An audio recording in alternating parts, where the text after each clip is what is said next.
দিন কাবাগরের সামনে গেলে বা কোন আত্মীয় স্বজন গেলে বলবেন, কাবাগর দেখার সাথে সাথে প্রথম যখন কালো অংশটা চোখে পড়বে, যখন আপনি মসজিদে হেরমের গেট দিয়ে ঢুকবেন, যখন ওই Fahad gate, King Fahad gate আছে, যখন ঢুকবেন অনেক দূর থেকে কালো কালো কাবাগরের একটু একটু দৃশ্য ভেসে উঠবে চোখের সামনে। তখন দোয়াটা করবেন, কি দোয়া করবেন কয়টা? যখন কয়টা? একটা দোয়াই কবুল হবে দেখার সাথে সাথে। কাবা ঘর দেখার সাথে সাথে প্রথম যে দোয়াটা করবেন ওটা কবুল করবেন কে? এখন শিখে নেন, অনেক মানুষ জানেন না হিকমত।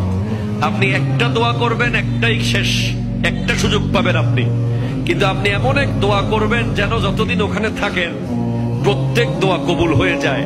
এই হিকমতি দোয়াটা শিখে নেন।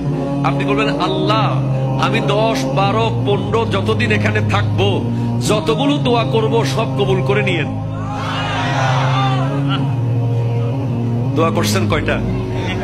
পাবেন কয়টা? কাবা।